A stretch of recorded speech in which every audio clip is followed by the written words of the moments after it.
Vale, pues nos ponemos en la presencia del Padre, del Hijo y del Espíritu Santo. Amén. Amén. Amado Jesús, pues aquí estamos, estos tus hijos amados, muy amados por ti, Señor, que hemos dicho sí, como la Virgen María, pues a este encuentro, a esta escuela.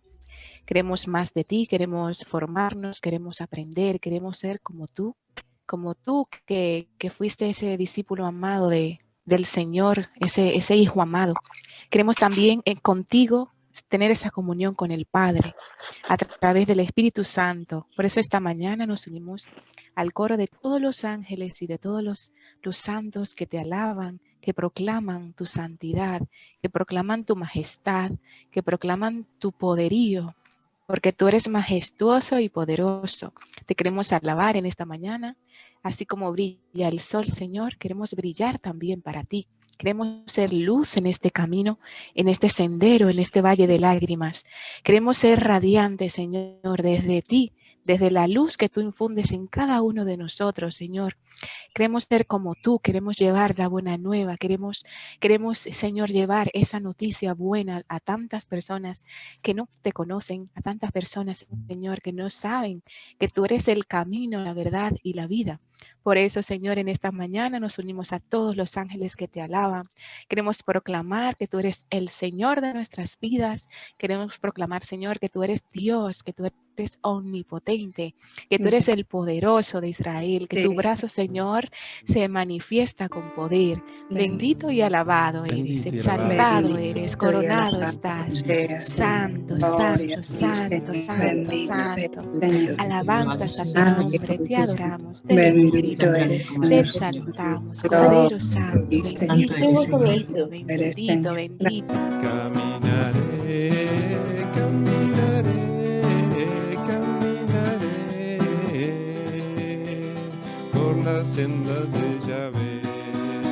Caminaré, caminaré, caminaré por las sendas de Yahvé. Maravilloso, maravilloso, maravilloso es el Señor. Maravilloso, maravilloso, maravilloso es el Señor. Nadie puede ser tan maravilloso, nadie puede ser tan maravilloso, nadie puede ser como tú, Yahvé. Alabaré, alabaré, alabaré el gran nombre de Yahvé. Alabaré, alabaré, alabaré el gran nombre de Yahvé. Bendito sea. Sí, Señor, te damos gracias porque has venido a nosotros, Señor, porque no quieres sino restaurarnos, sino levantarnos, sino llenarnos de tu vida, Señor Dios, sino llenar de sentido todo lo que somos y todo lo que vivimos. Señor, bendito. Te damos gracias, Señor, porque tú eres nuestro origen, Señor, y tú eres nuestro fin y nuestra meta. Y tú das sentido a nuestro bendito y alabado sea, Señor. Bendito y alabado sea, Señor. Grande eres, Señor. Nadie como tú, Señor. Bendito eres, Señor. Espíritu, Espíritu, Espíritu Santo de Dios. Espíritu, Espíritu, Espíritu Santo de Dios. Espíritu, Espíritu,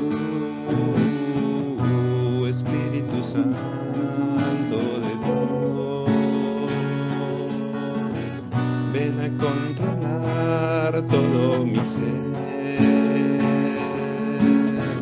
Ven a dirigir mi vivir, mi pensar, mi hablar.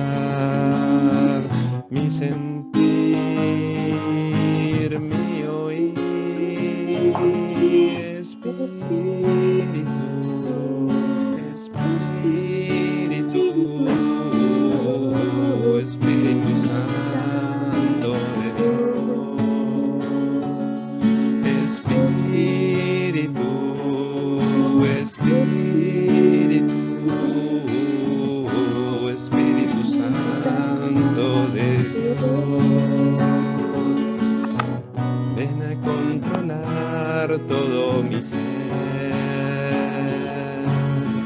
ven a dirigir mi vivir, mi pensar, mi hablar, mi sentir, mi oír. Espíritu, Espíritu,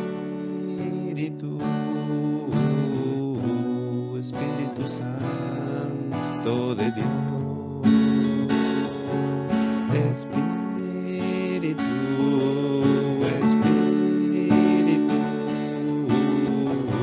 Espíritu Santo de Dios. Espíritu, Espíritu, Espíritu Santo de Dios. Espíritu, Espíritu, Espíritu Santo de Dios.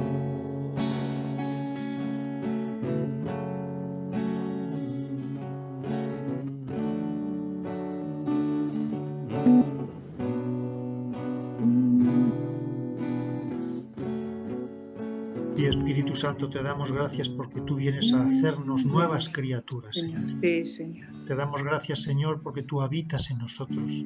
Sí, Te adoramos, Espíritu Santo, porque Sí, iluminas Señor. todas nuestras oscuridades, porque Bendito. nos llevas a la verdad de nosotros mismos, a Sí, conocernos como tú Bendito. nos conoces, Sí, a amarnos como tú nos amas, a Bendito. vernos como tú nos ves. Te Bendito. damos gracias, Espíritu Sí, Santo, porque esa Señor. es tu misión, sanadora, liberadora, reconstructora, Sí, restauradora, Señor. Sí, Señor, de nuestro Haz en corazón. nosotros tu obra, haz Sí, en nosotros criaturas nuevas, Sí, verdaderos Señor. hijos de Dios, que Sí, vivan en Señor. alabanza, que vivan en adoración, que vivan Bendito. en servicio y en entrega al Sí, estilo de Señor. Jesús. Bendito. Ven, Espíritu Ven, Santo. Espíritu Santo. Ven, Espíritu Santo. Sí, Señor. Sopla, Ven, Señor. Llévanos Renueva de todas tu las mano, Señor. energías. Sí, Señor. ¿Cómo están todos? Un saludo especial para todos los que están aquí en la Escuela de Discipulado. Qué bendición tan grande poder compartir con ustedes nuevamente y sobre todo que estén en este camino de perseverancia. Recuerden que lo fundamental en una escuela es un camino de perseverancia. Esto no son momentos simplemente de avivamiento espiritual, momentos simplemente de emocionalismos o de actividades de sanación que son bonitas, actividades carismáticas, sino que son procesos de formación. Y, y eso es lo que logra hacer discípulos, los procesos. Desde la vez pasada que nos reunimos hace un mes, mm, estuvimos tocando algo de esto, pero yo quisiera hoy resaltar que lo que estamos haciendo son procesos. El Señor vivió procesos, el Señor enseñó procesos, el Señor siguió procesos.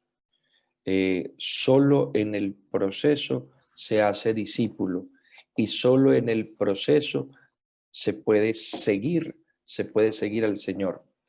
Hoy vamos a hablar un poco del plan de Dios y, y vamos a profundizar en él. No quiero adentrarme en este porque vamos a profundizarlo ahora, los grupos, etcétera, pero sí quisiera saber, quisiera hablarles un poco del cómo del plan de Dios, el cómo del plan de Dios, porque el plan de Dios es la salvación, pero ¿cómo lo realiza? ¿Cómo realiza el Señor el plan de Dios? Me parece que es importante tener el marco sobre el cual el Señor realiza la obra, tener los rieles sobre los cuales camina el tren, y el cómo es a través de procesos. Toda la historia de salvación ha sido un proceso. La creación es un proceso. Todo lo que realiza el Señor en el corazón del hombre es un proceso. Incluso cuando hablamos de sanación, que a veces lo vemos un poco desde la perspectiva del milagro, um, son procesos, son procesos. Cuando vemos una sanación como la de la hemorroísa, una sanación como la de el ciego de Jericó, una sanación como la de el paralítico en la piscina de Bethesda, son realmente procesos. Vemos un diálogo, pero ahí lo que Dios está realizando, lo que Jesús está realizando es un proceso en el corazón del hombre. Desde el libro del Génesis vemos que Dios es un Dios de procesos. La creación no se genera de manera espontánea, ni se genera de manera abrupta, no se genera de manera, qué sé yo, fantasiosa o mágica, sino que se realiza mediante un proceso. Por tanto, todo el plan de Dios camina sobre los rieles de los procesos. Usted y yo tenemos que hacer un proceso espiritual. Y a veces a nosotros nos gusta las consecuencias que traen, los efectos que traen las gracias de Dios, pero no queremos realizar los procesos para que esto se pueda dar a feliz término. Entonces, queremos una iglesia despierta, avivada, una iglesia vivaz, una iglesia comprometida, pero no queremos hacer un proceso. Queremos nosotros sentirnos sanos interiormente, tener fortaleza, tener confianza, tener paz interior, pero no queremos realizar los procesos para que eso se dé.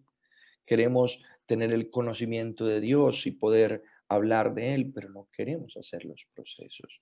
Si creo que les he puesto varias veces este ejemplo, me lo han escuchado, los que en otras ocasiones han compartido conmigo, si yo quiero conseguir dinero, tengo que trabajar. Si yo quiero ser un profesional, tengo que estudiar. Entonces, en la vida, todo es un proceso. Entonces, yo quisiera hoy en esta segunda encuentro hacerles énfasis y subrayado de que no hay generación espontánea en el camino espiritual. Las cosas buenas en la vida requieren esfuerzo y requieren sacrificio. Requieren esfuerzo y requieren sacrificio. La vida, algo tan maravilloso como la vida, la mujer participa de esa capacidad creadora de Dios en su vientre materno.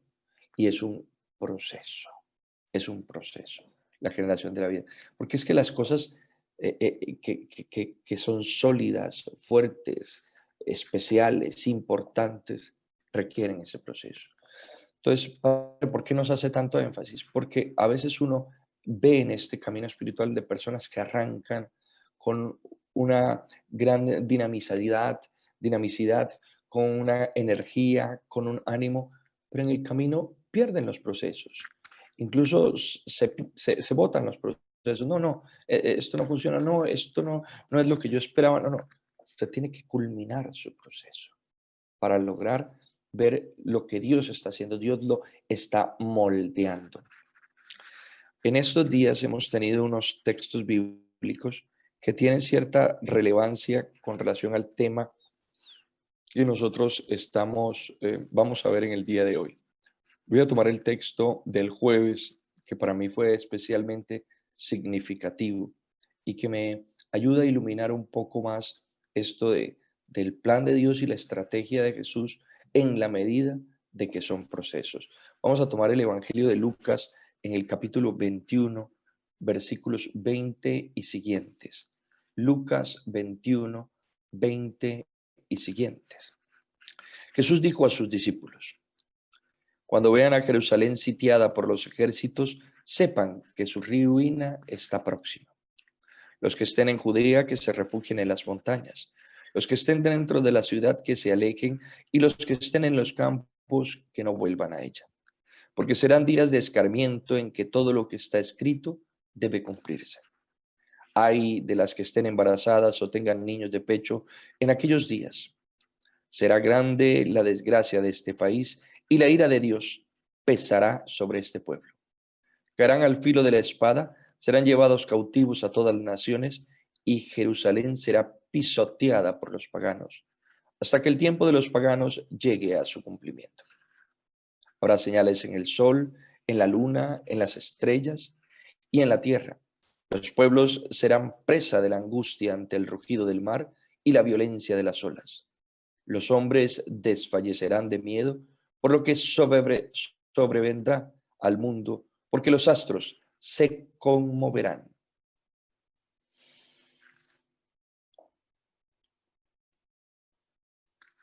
Gracias, Rodrigo.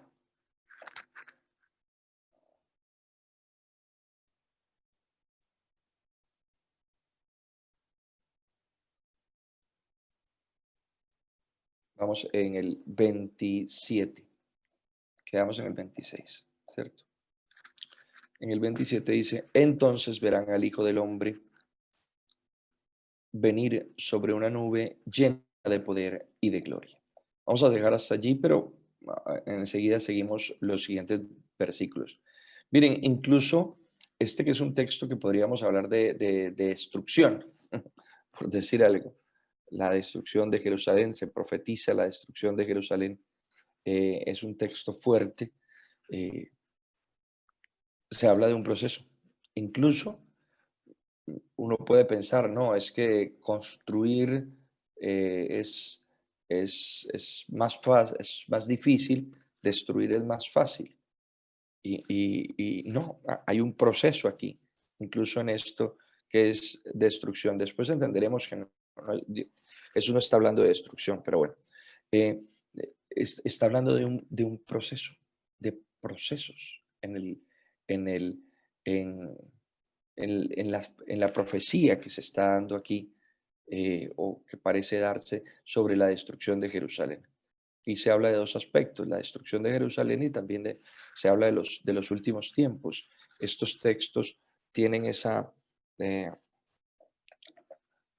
unidad, a veces no se sabe si se está hablando de la destrucción de Jerusalén, que vino en el año 70, que fue profetizada por el Señor, y si se está hablando de los últimos tiempos, y en realidad pues los exegetas dicen que se habla de los dos aspectos.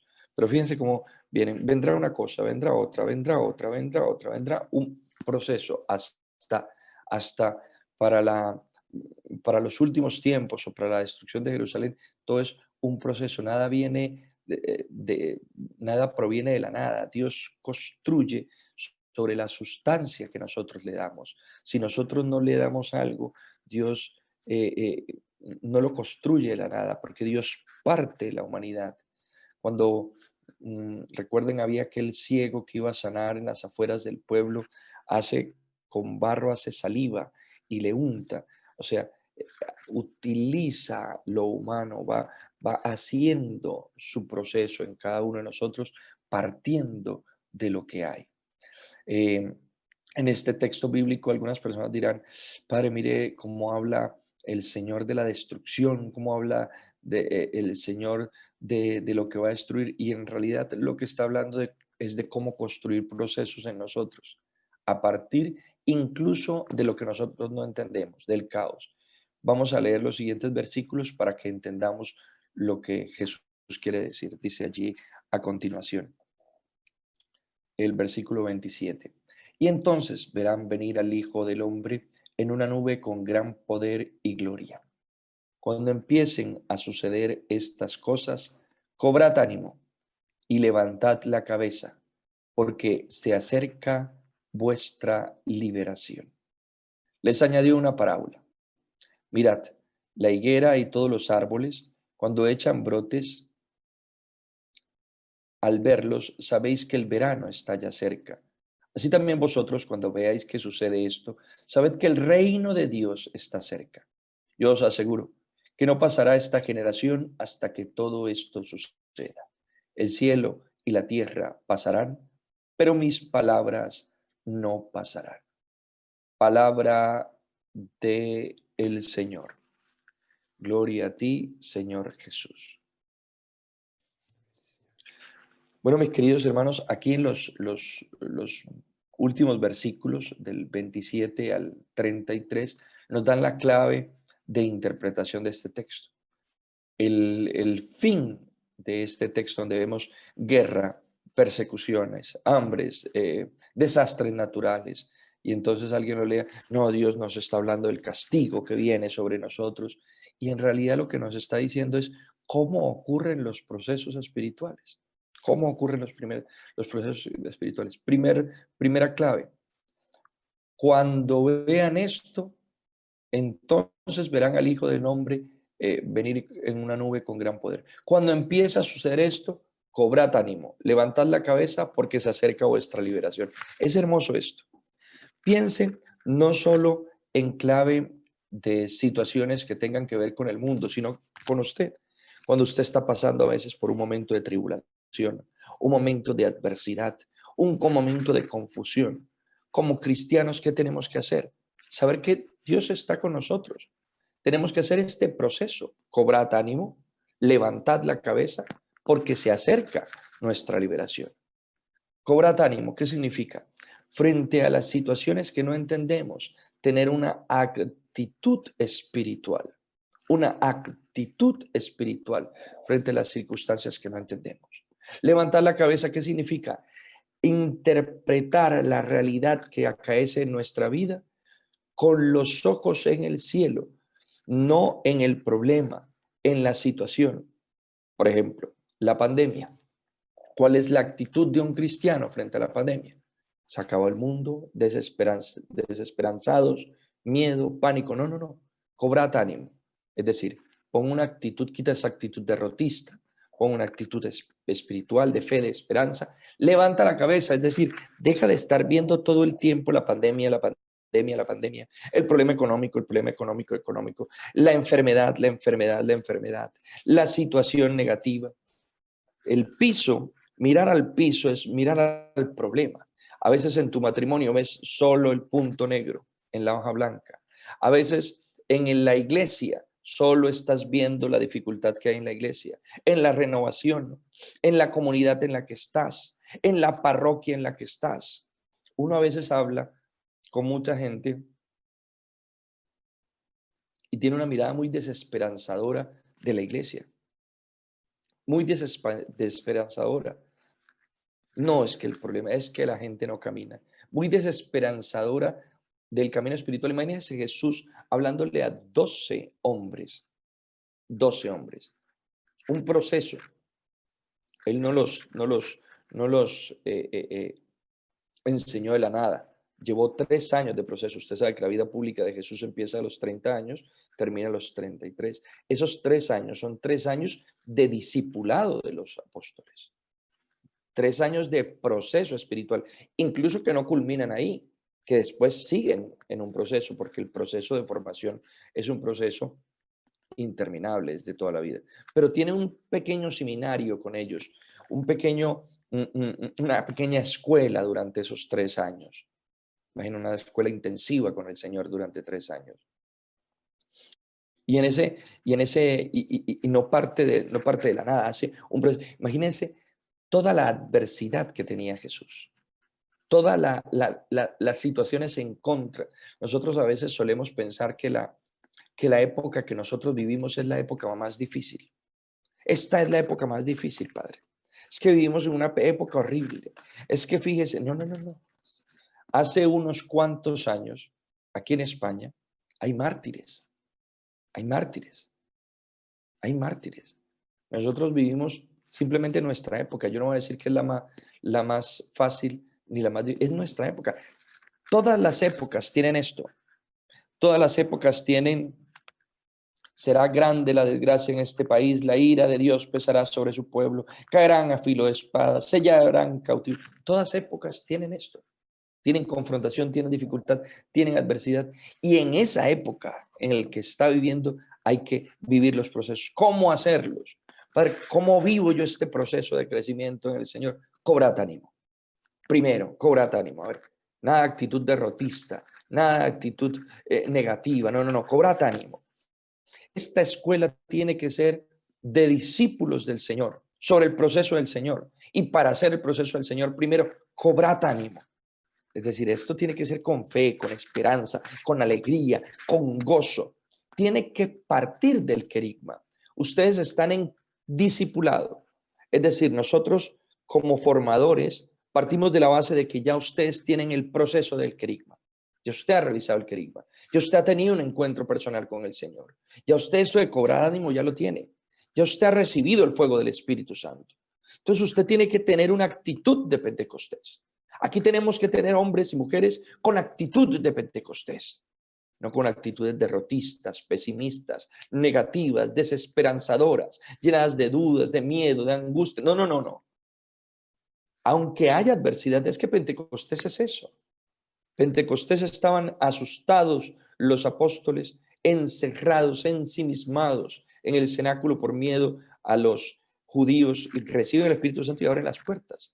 ¿Y abren las puertas ante qué? Ante una situación color rosa, ¿no? Ante persecuciones, ante momentos difíciles, ante situaciones de crisis, ante personas que no les escuchaban, ante lo que es la realidad. Quiero que esto quede como paréntesis, pero derrotero. No vivimos la época más difícil de la historia del cristianismo. Sáquense eso. Porque veo que mucha gente piensa eso. Estamos, padres, que Europa ahora, la es cristianismo. No, no, no, no, no. Yo te aseguro que a Cirilo y a Metodio, cuando iba a predicar a los pueblos eslavos, les tocó más duro que a nosotros. Es más, hace unos cuantos años, a los mártires españoles les tocó más duro, seminaristas, sacerdotes y laicos. Nosotros no estamos ni en la época más difíciles, simplemente estamos en una época que es la nuestra. Y por eso fíjense cómo aparece tan bonito esto, la clave de interpretación que aparece en el versículo 32. Yo os aseguro que no pasará esta generación hasta que todo esto suceda. Qué clave de interpretación tan tremenda este texto bíblico. Yo os aseguro que no pasará esta generación hasta que todo esto suceda. Y usted dice, ¿cómo así? Pero si la generación que estaba con Jesús se murió y eso no pasó. No, claro que pasó. Claro que pasó. Cielo y tierra pasarán y mis palabras no pasarán. ¿Qué está diciendo aquí? Es que en todas las generaciones pasa esto. En toda la generación se destruye Jerusalén. En toda la generación hay persecución. En todas las generaciones hay dificultades. En todas las generaciones, por decirlo de una manera actual, en todas las generaciones hay pandemias.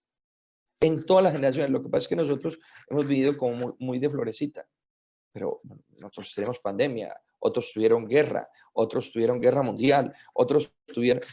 Cada generación tiene sus situaciones. Y el cristiano debe hacer su proceso en medio de esas circunstancias. A que nos tocó virtualmente, no, lo peor, ya nos tocó virtualmente. Yo prefiero virtual, antes le tocaba en catacumbas. La virtualidad era en las catacumbas. En la época de ellos, las escuelas eran en catacumbas. En los primeros siglos eran en casas. No habían iglesias, incluso a los cristianos les decían ateos, porque no tenían sacerdotes, ni tenían parroquias, iglesias, templos. Entonces era la domus ecclesia, la iglesia en casas. Cada época. Sáquense de la mente, quiero mis hijos, mis discípulos, mis cristianos, perdónenme la expresión tan latinoamericana que ayer me regañaron, que no digan mis hijos. Yo soy muy latino y a nosotros aprendemos a decir mis hijos. A uno le dicen don, a mí me dicen don Rodolfo, a mí eso me entra como que no entiendo. Don, ¿quién? A uno le dicen padre, lo enseñan para ser papá, pastor, ¿cierto? Entonces, mis hijos, saquémonos eso de la mente, que nosotros estamos en una época difícil y esto tan duro, y esto tan complicado, y esto de seguir una escuela por aquí, y esto de hacer y esto tan, y cómo vamos a evangelizar. Sáquese eso. Eso no es de cristianos. El proceso del cristiano tiene que partir de esto. Cobrad ánimo. Entonces, es una actitud de aquel que ha tenido el querigma, ha tenido un encuentro un encuentro personal con el Señor y ha tenido la efusión de Espíritu Santo. Ánimo, esperanza. Estamos en la época que nos pusieron. Esta fue. Aquí vamos. Aquí fue. Excelente. Gloria a Dios. ¿Cuántos dicen gloria a Dios? A ver, diga ya, aunque sea con el micrófono apagado. Gloria a Dios. Gloria a Dios. Eso, gloria a Dios. Estamos en la mejor época del mundo. Estamos en la mejor escuela del mundo. Online.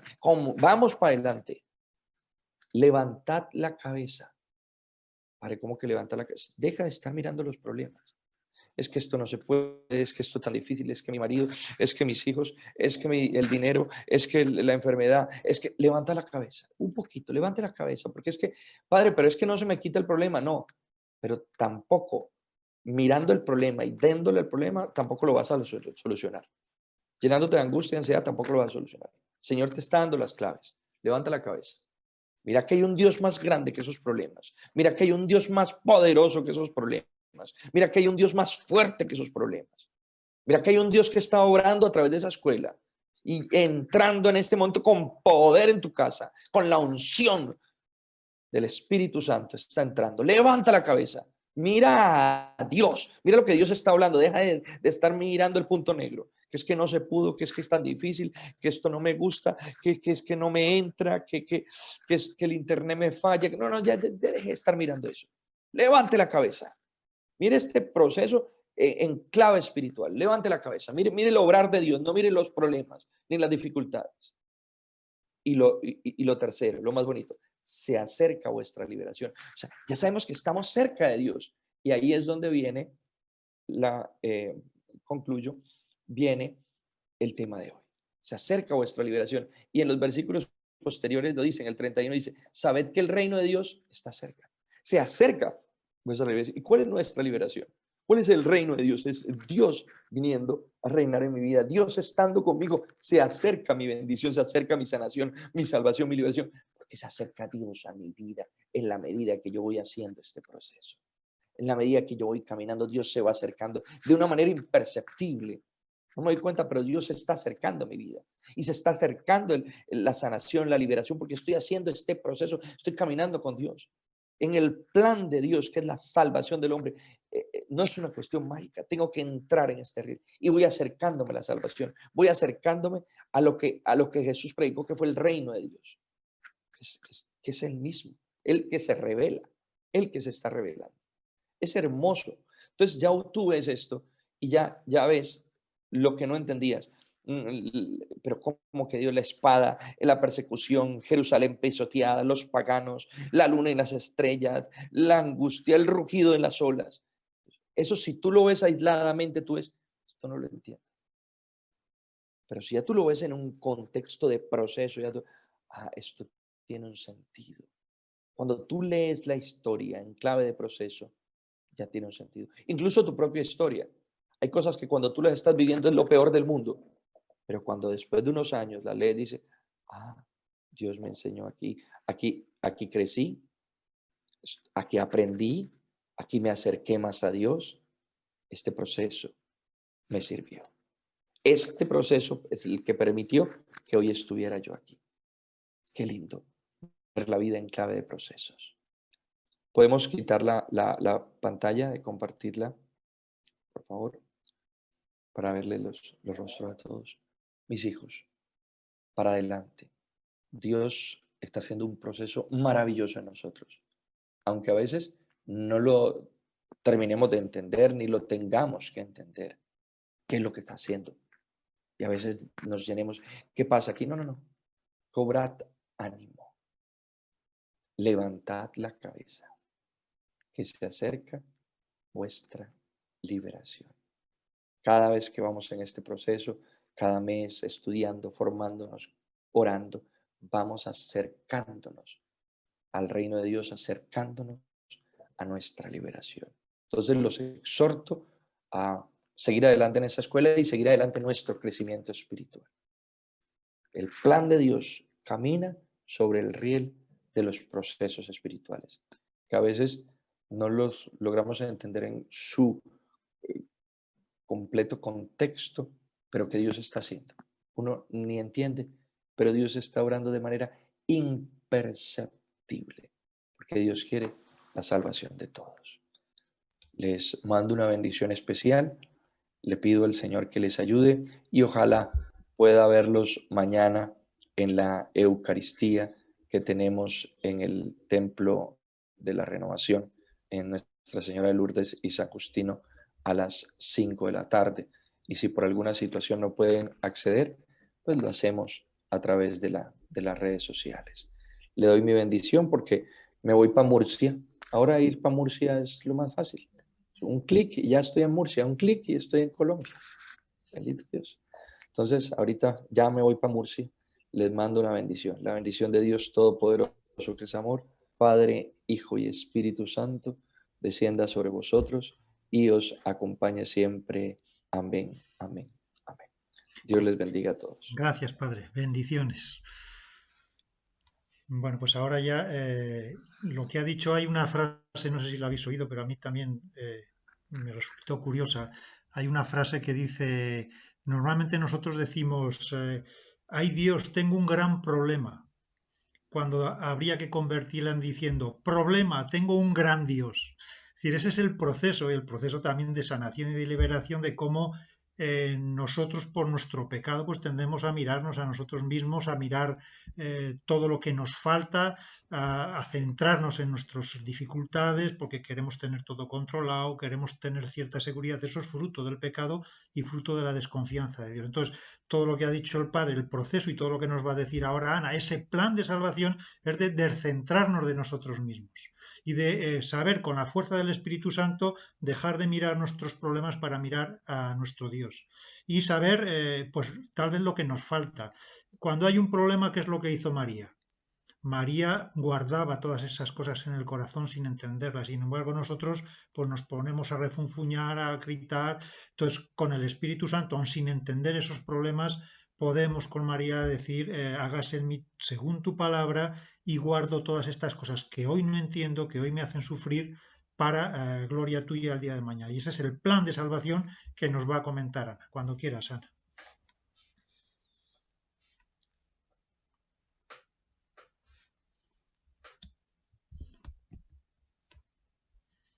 Actívate el micrófono.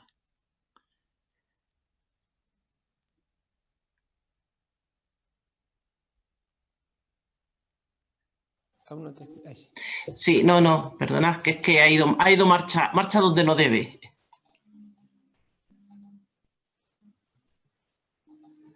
Bueno, ya se me oye, ¿verdad? ¿Sí? Perfecto. Estupendo. Bueno, pues buenos días, hermanos. Hoy vamos a empezar, como decía el padre, pues nos vamos a meter en el primero de los temas, que es el plan de Dios y la estrategia de Jesús.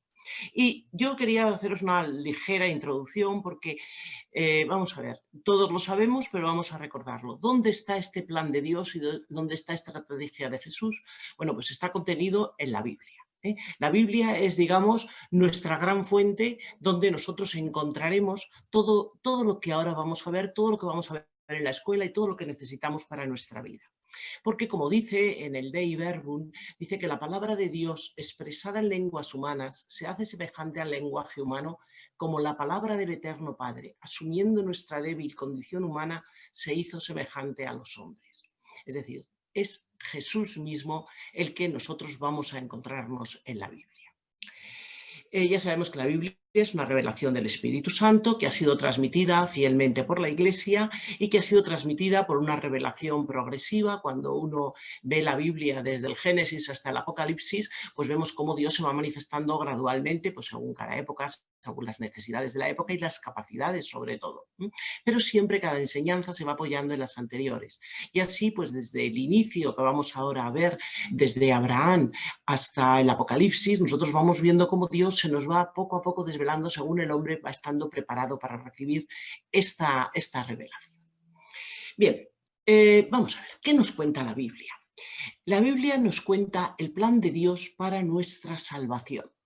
Dios tiene un plan para salvar al hombre, un plan que empieza por el designio de Dios. Dios, que es todo amor, nos dice el Génesis 1 que creó en principio los cielos y la tierra. Y bueno, ¿para qué lo va a crear? Bueno, pues cuando nosotros lo vamos a ver es para que el hombre pueda estar en ellos, para que el hombre pueda ser el dueño, el administrador de esta creación. La Biblia nos habla del proceso, como decía el padre, el proceso proceso de esta creación, cómo va creando primero el tiempo, después va creando el espacio, la vida, los que gobiernan el tiempo, que son el sol y la luna, los que gobiernan el espacio, las aves, los peces, que dice el Génesis que es para llenar cielos y mares, y el sexto día los que gobiernan la vida. Y ellos, sobre todo entre ellos, va a estar el hombre que va a ser, ya digo, nombrado por Dios el dueño de la creación. El séptimo día vendrá el día de descanso, que es la corona de la creación, porque la creación es el gran templo para dar el culto a Dios. Bien, la historia de la salvación es una historia de bendiciones de Dios hacia la criatura que más ama, que es el hombre, la criatura que ha hecho a su imagen y semejanza.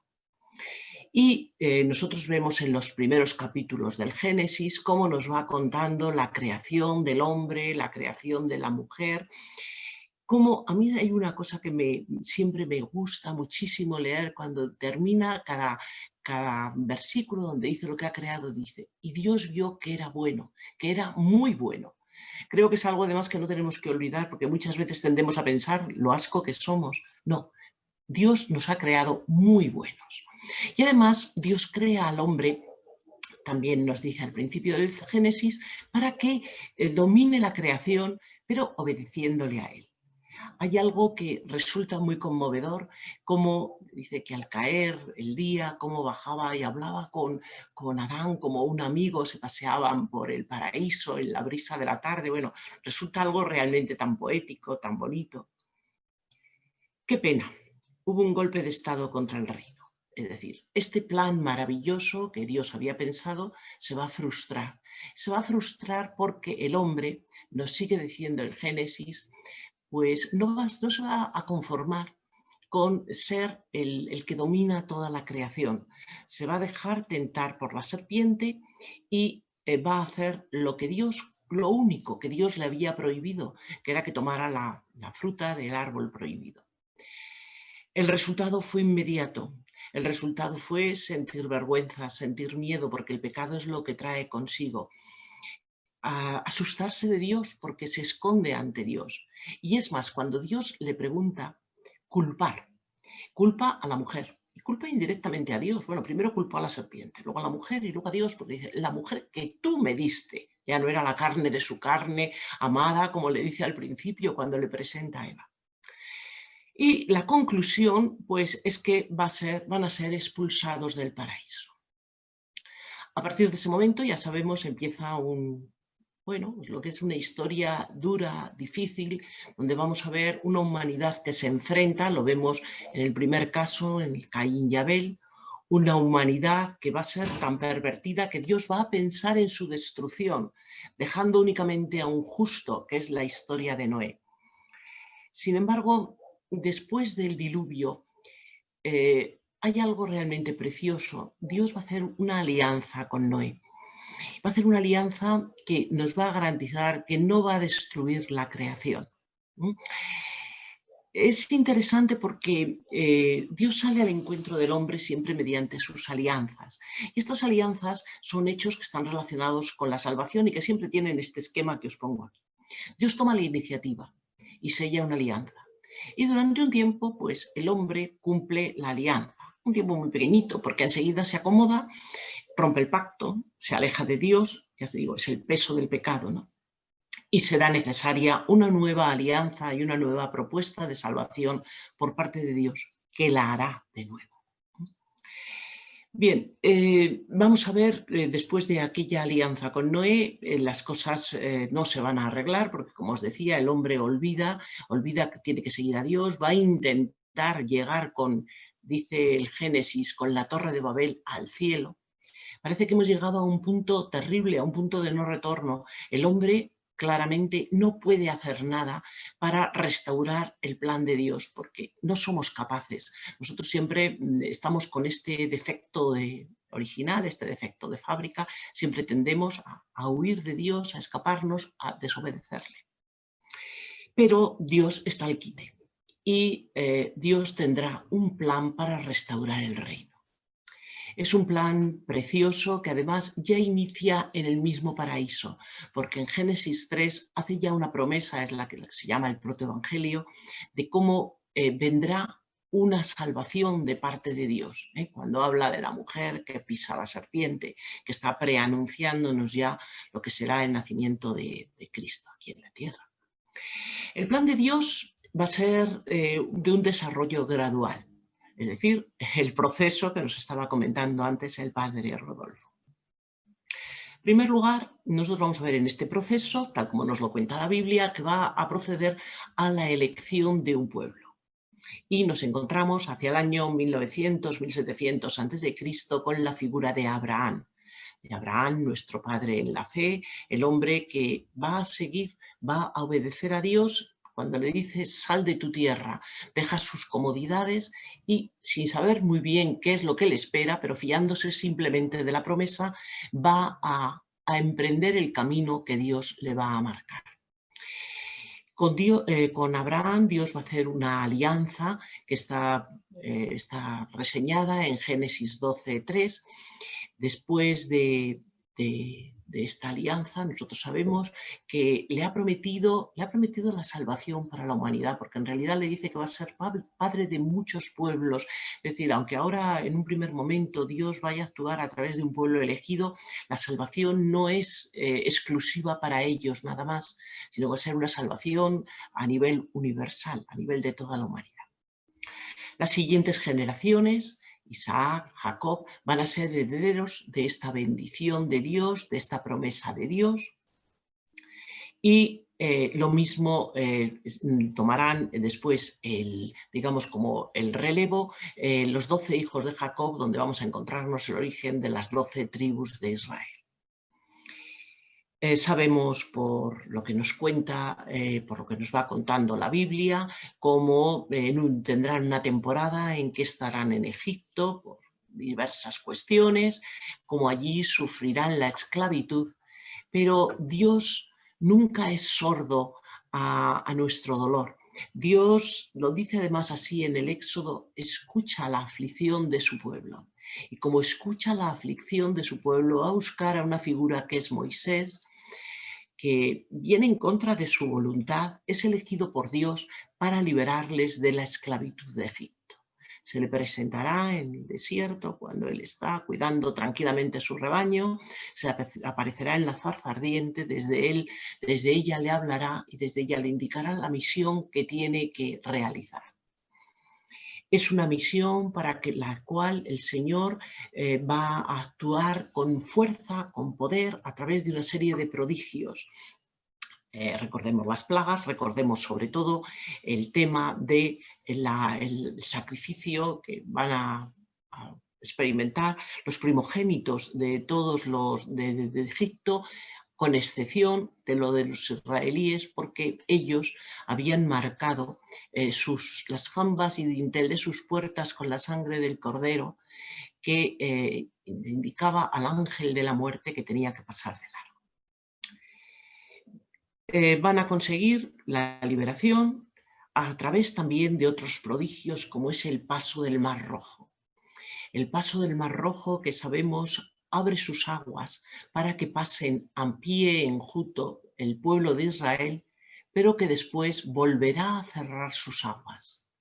Cuando pasen las tropas del faraón, que en este momento le están persiguiendo, veremos que quedan anegadas por las aguas y perecen. El Señor ha salvado a su pueblo. Ha salvado a su pueblo y poco después, en el Sinaí, va a hacer una alianza.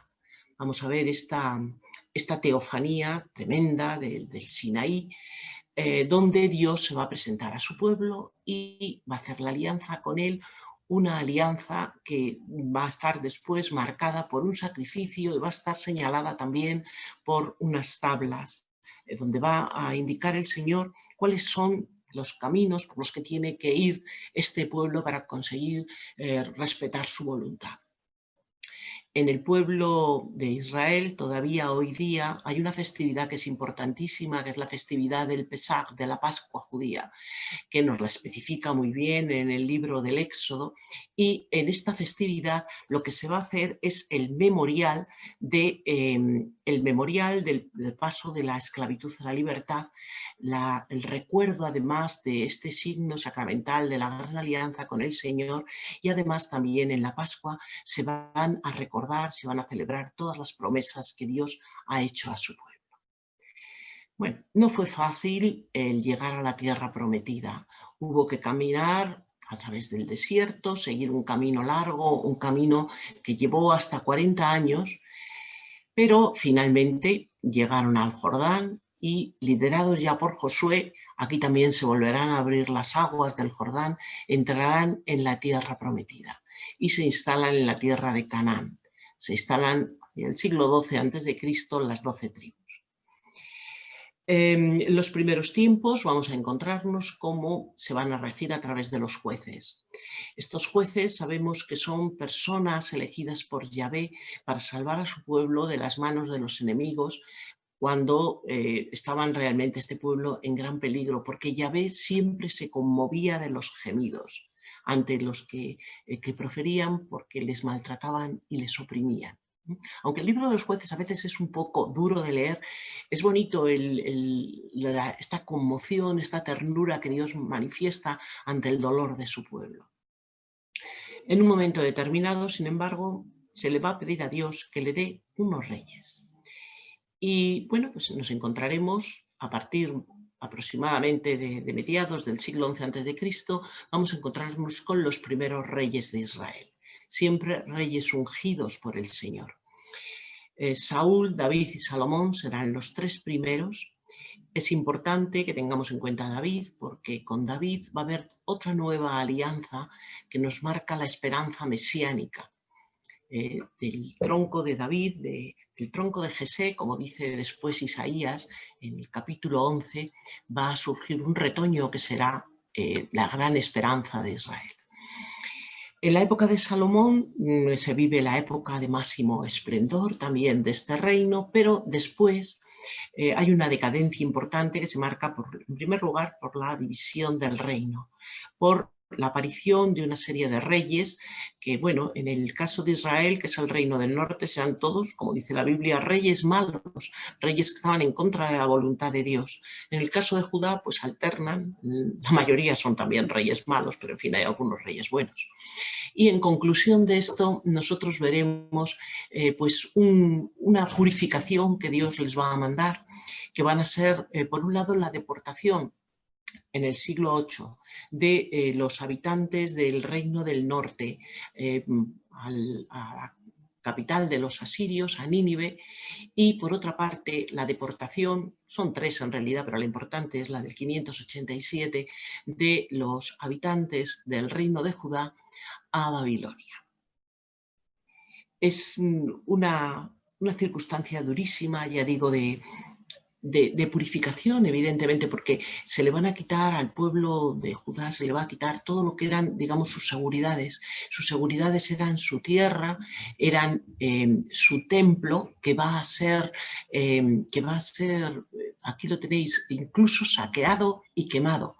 Hay una fiesta que se celebra todavía en Israel, que es la Tisha B'Av, que es el 9º día del mes Av, que se conmemora esta gran tragedia que es la destrucción del templo.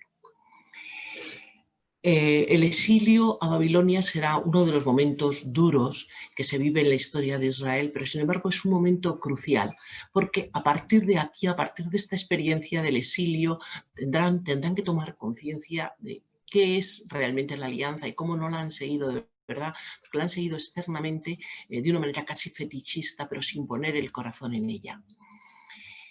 Dura unos 70 años aproximadamente, después Babilonia es conquistada por los persas y se va a conseguir que se les dé permiso para regresar a aquellos exiliados judíos otra vez a Jerusalén, donde se encuentran una ciudad destruida, tendrán que empezar por reconstruir las murallas y por reconstruir el templo. Lo harán en época de Nehemías, y nos lo cuenta Esdras en su libro. Este momento va a ser fundamentalmente el momento de los profetas. Claro, los profetas son fundamentales en la historia de la salvación. Son personas que son enviadas por Dios y son enviadas para dos cosas, para anunciar y para denunciar. Tienen que anunciar la justicia, el amor, la santidad y denunciar la idolatría y la injusticia en la que caen tanto el pueblo de Israel. Y son los guías espirituales que Dios elige para educar a Israel y para que el plan de Dios vaya siguiendo su proceso. Antes del siglo VIII ya hay algunos profetas muy importantes. Por ejemplo, tenemos al profeta Samuel, que fue el que ungió a los reyes, tenemos al profeta Natán en época del rey David, o tenemos a Elías en el reino del norte, que bueno, aquí en esta imagen recordamos un poco esa gran intervención divina que hace frente a los profetas de Baal. Pero la época de los profetas, la época de oro de la profecía, va a coincidir sobre todo con el siglo VIII, es decir, con los momentos ya de los reinos divididos, en los que los problemas van a ir por dos caminos, van a ir porque por un lado hay mucha idolatría y por otro lado, es decir, hay sobre todo el culto a Baal, el reino del norte es bastante importante y se compagina con el culto a Yahvé, y por otra parte por el cumplimiento solo de la letra de la alianza del Señor, pero dejando, digamos, el espíritu de la misma. Y Amós, Oseas o Isaías van a hacer esta denuncia que es importantísima, y además anunciarán incluso esas deportaciones que antes comentábamos, la deportación hacia Asiria y la deportación a Babilonia. Durante el exilio los profetas van a ser muy importantes porque se van a acercar como mucho más al pueblo, y además lo que van a hacer aquí el Señor ya no les va a anunciar castigos, lo que hace es sobre todo anunciarles consolación, animarles a cambiar el corazón y a prepararse para lo que sea la vuelta. En la época posexílica, el tercer Isaías o Malaquías o Joel, pues volveremos a verlos como grandes profetas, grandes figuras dentro de esta voz de Dios que habla a través de los hombres. Ellos irán sobre todo intentando, ya digo, modelar el corazón del pueblo de Israel de acuerdo con la voluntad de Dios.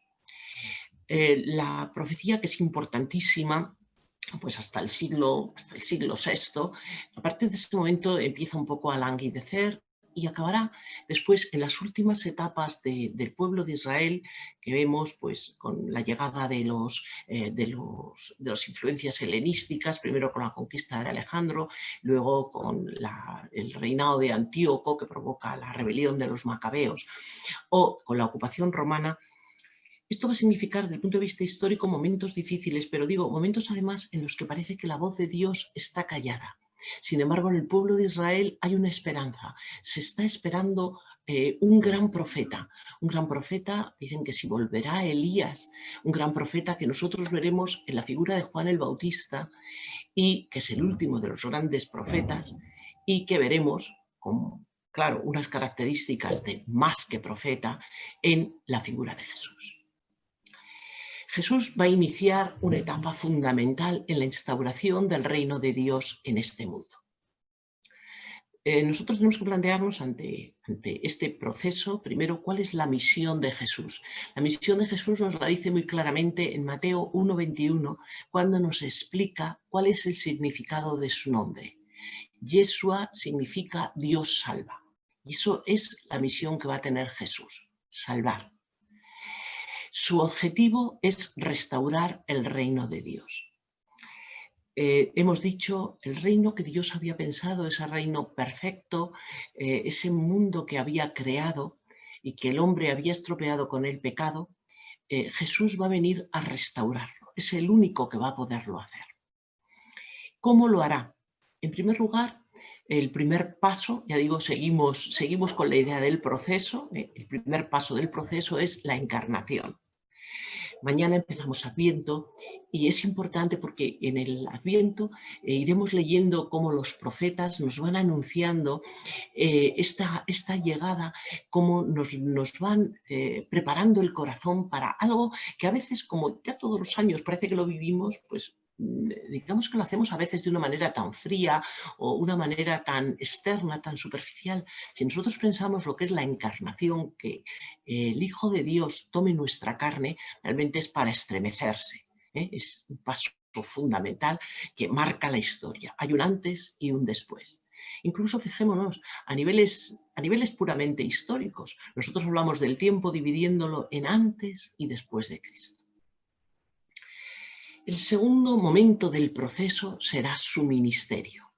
Un ministerio que empieza con el bautismo en el Jordán. Y es importante porque en el bautismo en el Jordán Jesús va a ser de nuevo como ungido, digamos, lleno del Espíritu Santo, pero además Dios Padre va a hacer la manifestación de quién es Él, de que es su Hijo muy amado.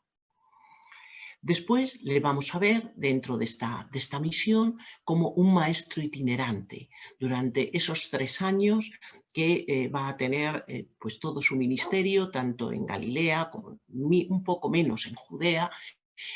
Vamos a ver cómo va a recorrer los caminos. Bueno, esto lo veremos en otros momentos del curso, lo que significa como maestro y como maestro itinerante, un maestro muy particular. Le vamos a ver predicando, porque la predicación será otro de los pasos de su misión. Y en su predicación hay un mensaje fundamental. Convertíos porque ha llegado el reino de los cielos. Convertíos no quiere decir dad marcha atrás, sino convertíos en el sentido cristiano es volver a lo que eras originalmente, es decir, a lo que Dios pensó sobre nosotros cuando nos creó, cuando creó a Adán. Y anuncia que ha llegado el reino de los cielos, que también nos estaba diciendo antes el padre Rodolfo. El reino de los cielos es Jesús mismo, que se está acercando a nosotros si nosotros nos dejamos. Jesús, a lo largo de su misión, a lo largo de su ministerio, va a enseñar además una forma de vivir. Va a enseñar con la convivencia y con su ejemplo. Y va a llevar a cabo todo un proceso de sanación que, digamos, le va también a testificar como lo que es, como el gran enviado de Dios. Esto le provocará un enfrentamiento con las autoridades religiosas de su momento y en este enfrentamiento, ¿por qué va a ser? Pues fundamentalmente es porque, en primer lugar, él denuncia unos problemas que existen, diríamos, en la mayoría de esta clase religiosa, que es la hipocresía y la falsedad. Es verdad que oran mucho, es verdad que oran además para que les vea todo el mundo y bueno, se colocan estas filacterias, se las colocan de una manera muy evidente para que les vean orar, pero su corazón, Jesús lo va a denunciar muchas veces, no sigue estos actos, es algo totalmente exterior. Por otra parte, hay algo todavía más importante que le va a enfrentar a estas autoridades religiosas con Jesús. Y es que Jesús antepone su propia palabra a la palabra de la ley. En el Sermón de la Montaña, en el capítulo 5 de Mateo, en los versículos 21 y siguientes, tenemos una serie de explicaciones que el Señor va a hacer sobre la ley. Y 2 expresiones. Habéis oído que se os dijo, pero yo os digo. Realmente esto, si nosotros lo leemos con atención y si nos ponemos un poco en el lugar de los que le estaban escuchando, era algo revolucionario, porque lo que está haciendo es, digamos, puntualizar sobre la ley. La ley la ha dado Dios. ¿Quién puede puntualizar sobre la ley? ¿Quién puede decir ese pero yo os digo? Pues únicamente Dios. Es decir, que simplemente con esta expresión lo que Jesús está demostrando y está dejando en evidencia es que Él tiene esa autoridad divina. Y esto, ya digo, es algo que chirría en los oídos de las autoridades religiosas del momento. Por eso le acusarán. Le acusarán de muchas cosas, de quebrantar la palabra de Dios, de que no ha sido enviado por Dios, de que engaña a muchas personas, de que no se sabe dónde es Él, de que ninguno de ellos le cree. Incluso en algún momento van a decir que es que tiene un demonio y que está loco. Es decir, son acusaciones durísimas que le llevarán a un momento clave dentro de esta misión que él está cumpliendo, que es a la pasión, la muerte y la resurrección. tengamos en cuenta que en las alianzas que hace Dios con su pueblo, siempre hay, digamos, como un efecto material. Está siempre la figura del cordero, el cordero puro, el cordero sin mancha, que va a ser sacrificado y cuya sangre va a ser derramada. Bueno, pues nosotros vamos a ver ahora cómo Jesús va a ser como uno de los corderos sacrificados en el templo y va a ofrecer su vida preciosa para salvar toda carne. Hay momentos claves dentro de esta pasión, muerte y resurrección de Jesús.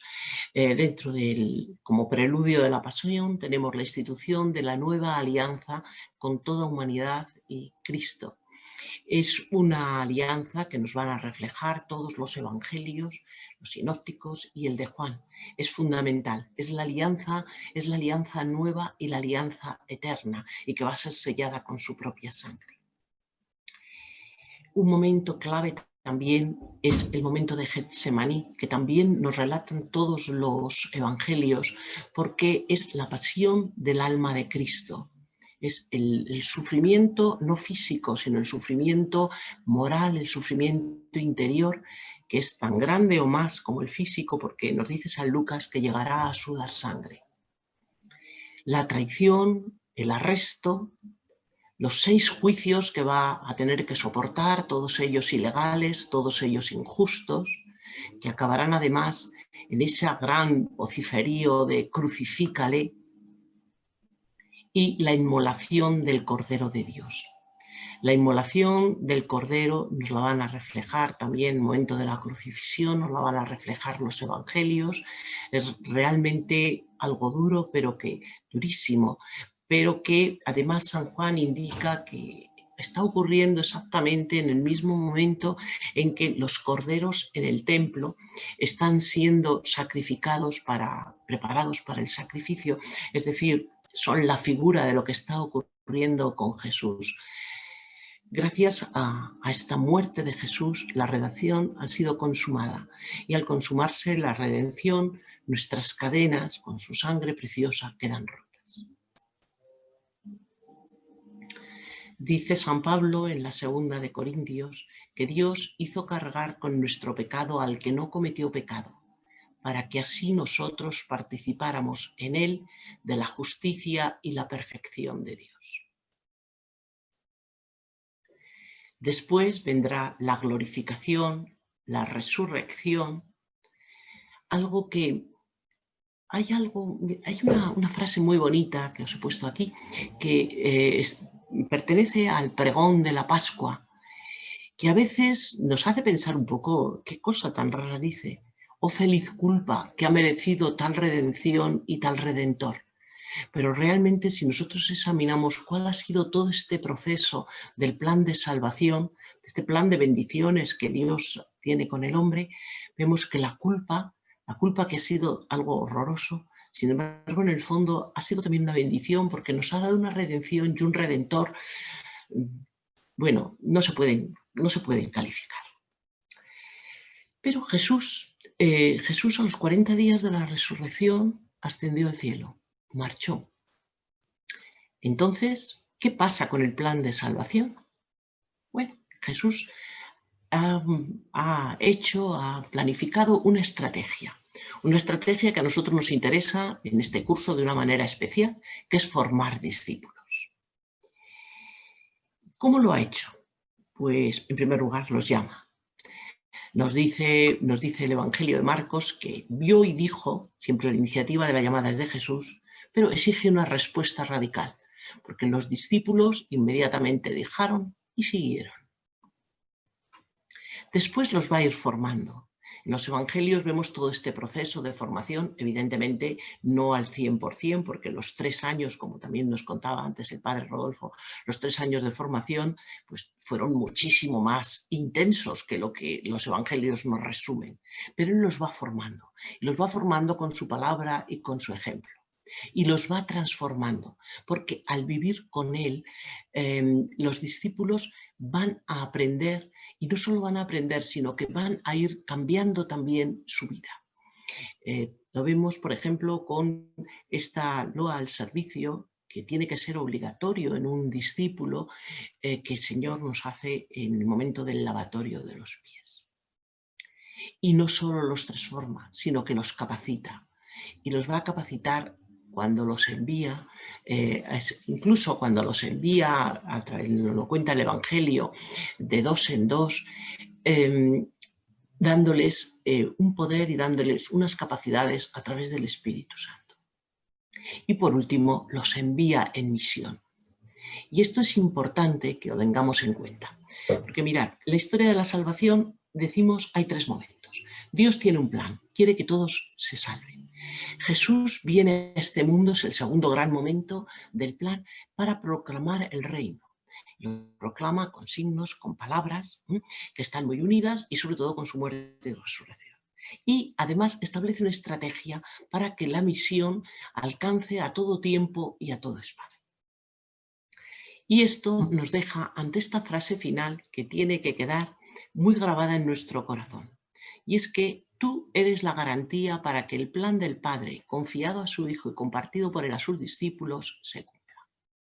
Esta es, digamos, la frase que tendríamos que interiorizar, porque esto es lo que el Señor hoy nos está diciendo y lo que a través de este curso pues, nos va a dejar, como esperemos, muchísimo más claro en nuestra vida. Gloria a Dios. Sálvame, oh Señor, sálvame,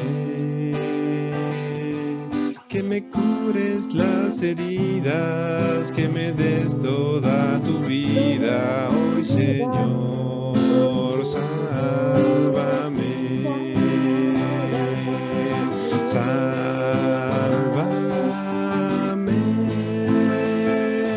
hoy Señor, sálvame, que me cures las heridas, que me des toda tu vida, hoy Señor, sálvanos.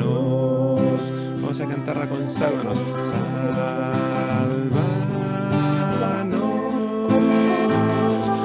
Señor, sálvanos,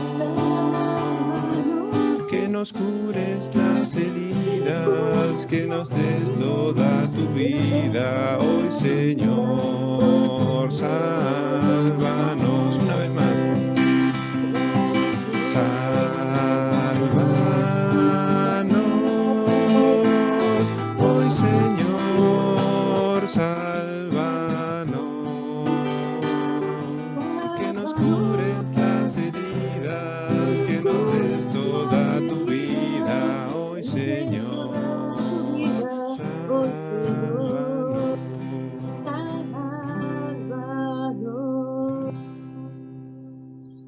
Señor, te damos infinitas gracias por este encuentro, por permitirnos este día reunirnos con todos estos hermanos. Te damos gracias porque tú nos hablas a nuestra necesidad personal. Te damos gracias porque tú no pasas de largo, Señor, porque tú nos buscas a cada instante, porque deseas nuestra salvación, nuestro bienestar, nuestra sanación, y también que cuentas con nosotros para incluirnos en tu plan. Gracias, Señor, te bendecimos, te alabamos. Queremos decirte que hemos pasado un rato muy agradable contigo y con los hermanos. Y te damos gracias por eso, Señor, porque tú eres así, porque tú nos sorprendes, porque tú llegas con tu dulzura, con tu ternura y con tu amor. Te bendecimos, te alabamos y te pedimos a ti y a tu Madre Santísima que nos regale tu bendición para continuar con tu presencia en el transcurso de este día, para seguir llevándote a nuestros familiares, a nuestros amigos y a todas las actividades que realizaremos en esta tarde. Dulce Madre, no te alejes, tu vista de nosotros no apartes, ven con nosotros a todas partes y solos nunca nos dejes. Y ya que nos amas tanto como verdadera Madre, haz que nos bendiga el Padre, el Hijo y el Espíritu Santo. Amén. Amén. Amén. Quiero decir que sí. Quiero decir que sí. Quiero decir que sí. Quiero decir que sí. Quiero decir que sí. Como tú, María, como tú. Un día como tú, María.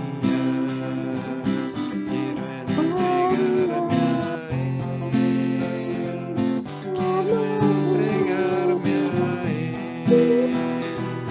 Quiero entregarme a Él. Quiero entregarme a Él. Quiero entregarme a Él. Quiero decir que sí, como tú, María. Un día como tú, María. Quiero alabarlo a Él. Quiero alabarlo a Él. Quiero alabarlo a Él. Quiero alabarlo a Él. Quiero decir que sí, como tú, María, como tú. Un día como tú, María. Quiero ser de Jesús. Quiero ser de Jesús. Quiero ser de Jesús. Quiero ser de Jesús. Quiero decir que sí, como tú, María, como tú. Un día como tú, María. Bendiciones, mis hermanitos queridos. Un abrazo en Cristo para todos.